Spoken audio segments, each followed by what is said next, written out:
मित्रों नमस्कार। इस कार्यक्रम में आप सभी का स्वागत है। मैं हूं व्यास जी।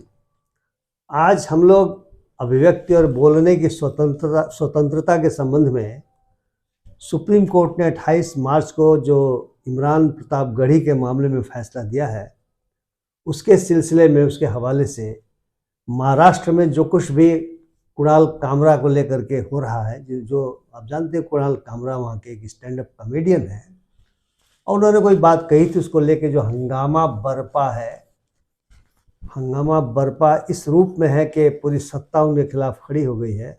उस पर चर्चा करेंगे। इस चर्चा के लिए हमारे साथ उपस्थित हैं बिहार के जाने माने सांस्कृतिक कर्मी श्री अनीश अंकुर जी, जिनसे आप पूर्व परिचित हैं, हमारे कई कार्यक्रमों में आ चुके हैं और वे AIPSO के ऑफिस बियरर हैं। वे प्रगतिशील लेखक संघ के बिहार के डिप्टी जनरल सेक्रेटरी हैं और संस्कृत कर्मी के रूप में तो वे पूरे बिहार ही नहीं, बिहार के बाहर भी मशहूर रहे हैं। उनसे हम इस विषय पे चर्चा करेंगे। तो आपका स्वागत है इस कार्यक्रम में अनीश अंकुर जी। आपको याद होगा कि जो 28 मार्च का फैसला आया है, उसका सबब यह था, उसका संदर्भ यह है कि इमरान प्रतापगढ़ी जो राज्यसभा के मेंबर हैं, वे गुजरात गए थे। उन्होंने फैज़ और किसी अन्य शायर की एक नज़्म, जो जिसका संबंध नॉन वायलेंस से था, अहिंसा से था, जिसका संबंध भाईचारे से था, उसको अपने इंस्टाग्राम में पोस्ट किया। उसको लेकर के गुजरात पुलिस ने उनके खिलाफ एक FIR किया। आज की तारीख में जो भारतीय न्याय संहिता है, जो पहले IPC हुआ करती थी, उसके तहत कहा कि विभिन्न समुदायों के बीच में इनकी कोशिश है वैमनस्य फैलाने की, नफरत फैलाने की, और वे परेशान हो गए। स्वाभाविक सी बात है। हाईकोर्ट में गए उस FIR के खिलाफ। हाईकोर्ट गुजरात ने भी माना कि हाँ, ये जो नज्म है, फैज़ की नज्म है, सोचिए, इस नज्म को उन्होंने डाल करके अपने इंस्टाग्राम में वैमनस्य फैलाने की कोशिश की। हाईकोर्ट के बाद जब वे सुप्रीम कोर्ट गए हैं, जिसका फैसला 28 मार्च को आया है, सुप्रीम कोर्ट ने बहुत दिलचस्प बातें कही हैं। सुप्रीम कोर्ट ने कहा है कि किसी भी स्वस्थ समाज के लिए, हेल्दी सोसाइटी के लिए, जो फ्री स्पीच है, जो स्वतंत्र आवाज है, वह उसका इंटीग्रल हिस्सा है। इसका मतलब अगर स्वतंत्र आवाज को बंद कर दिया जाएगा, यदि इस आज़ादी को बेदखल किसी को उससे कर दिया जाएगा, तो समाज स्वस्थ नहीं रह जाएगा। और इसी क्रम में सुप्रीम कोर्ट ने कहा है कि जो लेखक हैं, जो कवि हैं, जो स्टैंड अप कॉमेडियन हैं, जो इस तरह के क्रिएटिव लोग हैं, उनको अभिव्यक्ति की स्वतंत्रता होनी चाहिए और उन्हें अपनी बात कहनी चाहिए। हालांकि जो संविधान का अनुच्छेद 19(1) है, जिसके तहत 19(1)A में यह स्वतंत्रता सबको मिली हुई है, इस पर भी रिस्ट्रिक्शन लगाए जा सकते हैं, जिसको रीजनेबल रिस्ट्रिक्शन कहा जाता है। इस रीजनेबलनेस को भी सुप्रीम कोर्ट ने इस केस में कहा है कि रीजनेबलनेस का मतलब ये नहीं होता कोई कमजोर दिमाग का व्यक्ति घोषित कर दे कि उसको किसी पोस्ट से उसको भय लग रहा है, डर लग रहा है, तो उसको रिजनेबल मान लिया जाएगा। अरे, जो मजबूत दिमाग के लोग हैं समाज में, वे क्या सोचते हैं, जो थोड़ा सा बुद्धि रखते हैं, वो क्या सोचते हैं, इस पर चीजें मुनहसर करती हैं। और कोर्ट ने यह भी कहा है कि आजादी के इतने वर्षों बाद पुलिस के पदाधिकारी अंतर नहीं कर पाते कि कौन सी नज्म नफरत फैलाएगी और कौन सी नज्म साहित्य को उन्नत करेगी। तो बहुत ही आश्चर्यजनक है। और ये कहते हुए सुप्रीम कोर्ट ने उस FIR को क्वैश कर दिया। तो अभी जो कुणाल कामरा वाला मामला आया हुआ है, इमरान प्रतापगढ़ी का ये मामला आया हुआ है, चूंकि आप संस्कृतिक कर्मी हैं, लेखक भी हैं, इसलिए, और शांति के प्रति एकजुटता व्यक्त करने वाले संगठन में से जुड़े हुए हैं, तो आपसे हमारे दर्शक जानना चाहते हैं कि आप इन मुद्दों पर क्या सोचते हैं, क्या कहते हैं। अनीश अंकुर जी। व्यास जी, सुप्रीम कोर्ट ये बहुत ही अच्छा हस्तक्षेप किया, वरना जिस तरह का माहौल बना दिया गया था कुणाल कामरा को लेके, इमरान प्रतापगढ़ी को लेके, इमरान प्रतापगढ़ी के जिस शेर के बारे में आपने बताया, फैज़ अहमद, पिछले 10 सालों में फैज़ विशेष रूप से टारगेट में रहे हैं। फैज़ की कई नज़्मों को पर इनकी भावनाएं आहत होती रही हैं। जो उनका मशहूर नज़्म है, जब तक तू छाले जाएंगे, जब ताज उठा ले जाएंगे, जब कोहे गरा, ये वाला जो है उसको लेकर के भी फेसबुक से लेके कई जगह पर लाजिम है कि हम भी लाजिम है देखेंगे। कि हम भी देखेंगे। इसको लेकर के भी काफ़ी विवाद पैदा करने की कोशिश है। दिक्कत है कि एक ऐसा एक अपढ़ जाहिल समाज हम लोगों के बीच एक उभर के आ रहा है जिसे साहित्य की न्यूनतम समझ भी नहीं है। यहीं वो खाली उर्दू के लफ्ज़ देखकर उसके भीतर एक उसकी भावनाएं आहत होने लगी, इस तरह की बातें। और ये कुणाल कामरा एक बहुत ही मशहूर स्टैंड अप कॉमेडियन है। बड़ी दिलचस्प बात है कि पिछले 10 सालों में 11 वर्षों में जब से भाजपा का शासन रहा है, भारत में स्टैंड अप कॉमेडियन की भरमार सी आ गई और इन सारे कॉमेडियंस पर किसी न किसी बहाने हमला किया जाता रहा है, उन्हें नीचा दिखाया जाता रहा है, उन पर मुकदमे जारी हुए हैं। और मैं इसी में एक दिलचस्प बात यह है कि कोई भी फासिस्ट मिजाज वाली सरकार होती है तो उसको हमेशा जो उस पर हंसता है उससे उसको दिक्कत होती है। आपको याद होगा, मैं चार्ली चैपलिन की महान फिल्म है द ग्रेट डिक्टेटर, जो हिटलर के बारे में के जी। खिलाफ बनाई गई है जी, और वो हिटलर का मजाक उड़ाती है। बिल्कुल। और उसके बाद चार्ली चैपलिन के खिलाफ जिस तरीके से उन लोगों ने अभी ऐसा ही फ्रैंको की तानाशाही के खिलाफ, जो एक फासिस्ट सरकार थी स्पेन में, तो उसने जो वहाँ भी लोगों ने कॉमेडी करके मजाक उड़ाया। तो हमेशा एक कॉमेडियन एक तरह से आलोचना के हथियार के रूप में हास्य का, व्यंग का इस्तेमाल करते। मैं आपको भारत में हिंदी में बहुत ही मशहूर लेखक हुए, और वैसे भी नेहरू जी और इंदिरा गांधी के बारे में कहा जाता है कि जो कार्टूनिस्ट उनके कार्टून बनाते थे उनको बुला करके उनके साथ जो बातचीत करते थे, चाय पिलाते जी, ये एक परंपरा रही है।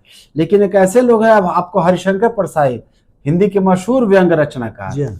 उन्होंने व्यंग जब लिखा एक आरएसएस के चीफ पर, उसके बाद उनके मार के हाथ पैर तोड़ दिए गए। आपको इसी जबलपुर में, हाँ, और उसी पर लिखा पिटाई पिटाई में फर्क। पिटाई जब अस्पताल में भर्ती थे, हाँ, प्लास्टर में थे, अब बहुत लोग मिलने के लिए आए, कुछ लोग पैरवी करने लगे मुझसे। आगे इस अदने से व्यंग्यकार कितनी औकात हो गई पिटाई के बाद एकदम मशहूर। तो ये जो पहले जो चीजें हाशिए पे लगा करती थी हरिशंकर परसाई के वक्त भारत में, अब वो मुख्य धारा में वो एक खतरा, आतंक राज के रूप में बन चुकी है। और कोई भी समूह उठ के खड़ा होता है, कोई फिल्म के माध्यम से, कोई रचना के माध्यम से, कोई कविता के माध्यम से। आपको याद होगा एक पेरमल नहीं, ये आतंक राज के खिलाफ उठ खड़ी हुई है। हाँ, व्यंग है, कॉमेडी जो है, कॉमेडी है आतंक राज के विरुद्ध, बल्कि एक आलोचना करती है और बहुत ही हल्के मुस्कुराते हुए हंसी के अंदाज में। लेकिन ये इनको बर्दाश्त नहीं होता। आपको याद होगा पेरुमल मुरुगन, जो लेखक थे तमिलनाडु के, जो अपने बात उठाई शुरू में अभिव्यक्ति की स्वतंत्रता, जो हमारा संविधान इजाजत देता है, और जिसके बारे में सुप्रीम कोर्ट ने सिर्फ याद दिलाया कि भाई, और बड़ा अच्छा अपने एक वाक्य बोला कि भाई एक जाहिल लोगों की भावनाएं आहत होती हैं और एक पढ़े लिखे समझदार लोगों की ये होते हैं। तो कोई उठ के खड़ा होगा कहेगा कि मेरी भावना की। ये भी कहा कि मेजॉरिटी अगर कहती है कि भावनाएं आहत हो जाती हैं तो उससे भी माइनॉरिटी के स्वतंत्रता का हनन नहीं हो सकता। ये शब्द भी कहा सुप्रीम कोर्ट। बिल्कुल, और ये बहुत ही महत्वपूर्ण बात कही। लेकिन दिक्कत है कि और ऐसे सुप्रीम कोर्ट ने कई लगातार केसेस में ऐसी रूलिंग दी है, अभिव्यक्ति की स्वतंत्रता के पक्ष में भी और सृजनात्मक स्वतंत्रता के पक्ष में भी, क्रिएटिव इंडिपेंडेंस। लेकिन दुखद है कि अभी भारत में 4-5 क्रिएटिव इंडिपेंडेंस के, जैसे गोविंद पानसारे का हमने पिछले वीडियो में नाम लिया था, ऐसे ही नरेंद्र दाभोलकर को मारा गया, गौरी लंकेश एक पत्रकार थी, उसकी हत्या हुई, MM कलबुर्गी इतने अच्छे साहित्यकार थे, सृजनात्मक स्वतंत्रता के पक्षधर, उनकी हत्या की गई और आज तक इन सारे हत्यारों का ठीक से आज तक पता नहीं चला गया। तो ये एक नया भारत है, एक ऐसा भारत बन रहा है जिसमें एक खास विचारधारा के लोगों को ही इजाजत है, उससे भिन्न इतर राय रखने वाले वहां उनको इजाजत नहीं मिलती है, और ये बहुत खतरे का सूचक है। लेकिन एक और बड़ी महत्वपूर्ण चीज है कि हमारे माननीय प्रधानमंत्री जी ने किसी पॉडकास्टर को एक इंटरव्यू हाल में दिया, और जब उसने पूछा क्रिटिसिज्म के बारे में, नेताओं और इस तरह के बड़े जो एग्जीक्यूटिव में लोग हैं उनके बारे में, उन्होंने कहा कि मैं क्रिटिसिज्म का सम्मान करता हूँ। वो कहते हैं कि मैं ऐसा पत्रकार नहीं पसंद करता जो मक्खी की तरह भिन भिनाता रहे, ऐसा पसंद करता हूँ जो मधुमक्खी की तरह डंक मारे। लेकिन महाराष्ट्र में तो डंक क्या, वो तो मधुमक्खी की तरह से भिनभिनाना ही कहूँगा, एक सिनेमा के गीत की पैरोडी थी।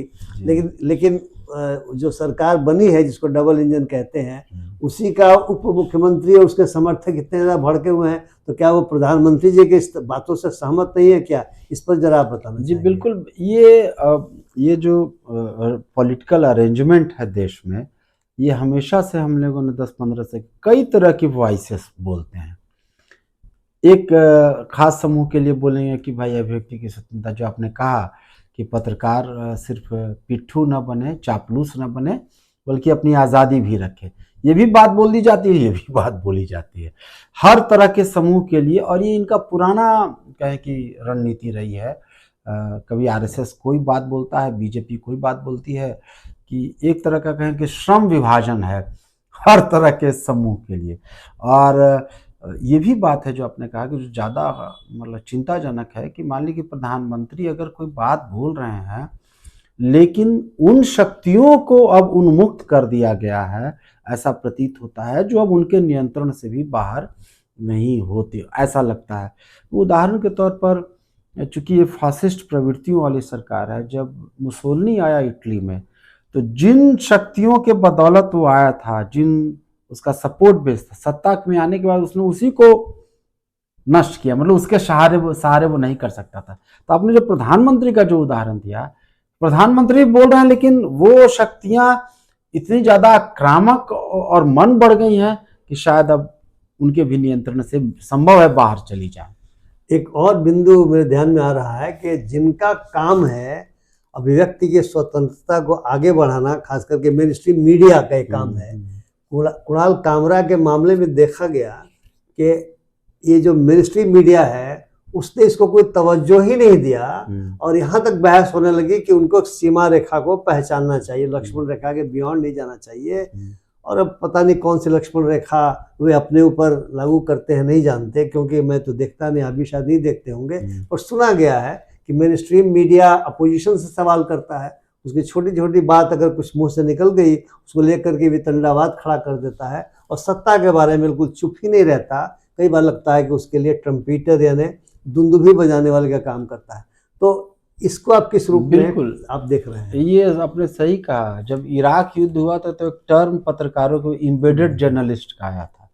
तो ऐसा प्रतीत होता है कि सत्ता से एम्बेडेड जर्नलिस्ट है, जो सवाल सत्ता के लिए काम करते हैं, जो विपक्ष पर हमलावर होते हैं। गोदी मीडिया भी इनको कहा, गोदी मीडिया, ग्रोक ने भी गोदी मीडिया कह दिया, ग्रोक ने भी गोदी मीडिया कर दिया।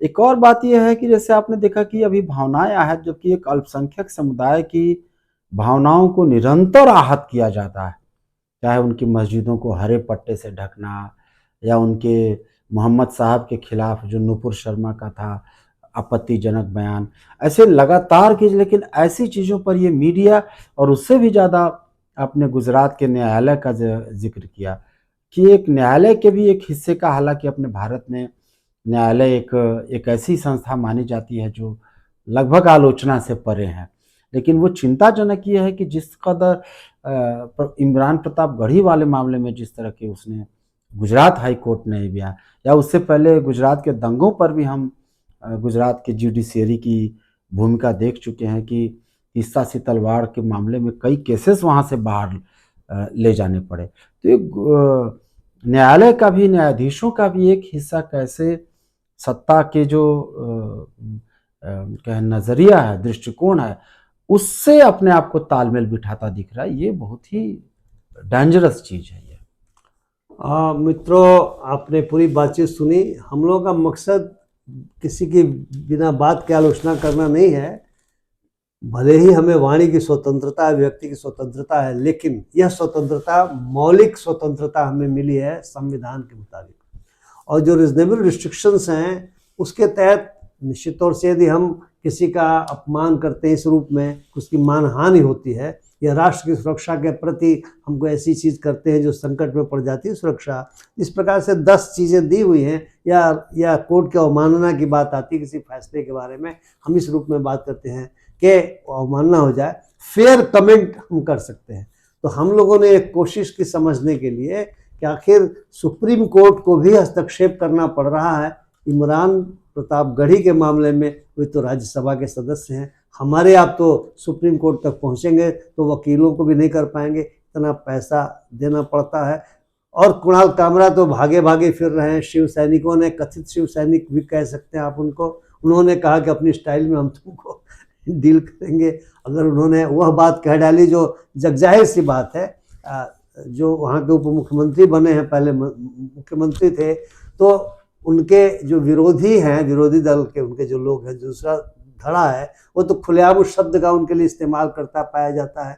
लेकिन अब पता नहीं, कुणाल कामरा भी कमज़ोर व्यक्ति मिला है, और उसे भी शायद सुप्रीम कोर्ट जाना पड़ेगा। हालांकि मद्रास हाई कोर्ट ने उसको स्टे ऑर्डर दिया है कि अरेस्ट नहीं किया जा सकता। तो सोचिए, एक कॉमेडियन के ऊपर गिरफ्तारी की तलवार लटक रही है, उसके खिलाफ विशेषाधिकार का नोटिस पेश हो गया है। तो इन सब चीज़ों पे आप सोचिए, विचार कीजिए। उसकी स्टूडियो, जिस स्टूडियो में प्रेजेंटेशन किया, उसे तोड़ फोड़ कर दिया गया। जो बिहार, इसके बाद जो बम्बई म्यूनिसिपल कॉर्पोरेशन है, उसके भी बुलडोजर पहुंच जा रहे हैं, क्योंकि बुलडोजर के बारे में सुप्रीम कोर्ट ने बाकायदा आदेश दे रखा है कि ऐसे ही नहीं कहीं आप बुलडोजर भेज देंगे। ये जो कुछ दिखलाई दे रहा है, ये चिंता का विषय है, और हम लोग इसी चिंता के विषय पर विचार कर रहे हैं, और आपको भी विचार करना चाहिए। इस बातचीत का मकसद यही है। मैं आशा करता हूं कि आप निश्चित तौर से विचार करेंगे और आप भी अपनी राय बनाएंगे, और उस राय से यदि हमें अवगत कराना हो तो टिप्पणियों के माध्यम से अवगत करा सकते हैं। यदि यह कार्यक्रम पसंद आया हो तो कृपया शेयर करें, कृपया लाइक करें, और मेरे चैनल को सब्सक्राइब करें। बहुत बहुत धन्यवाद। नमस्कार।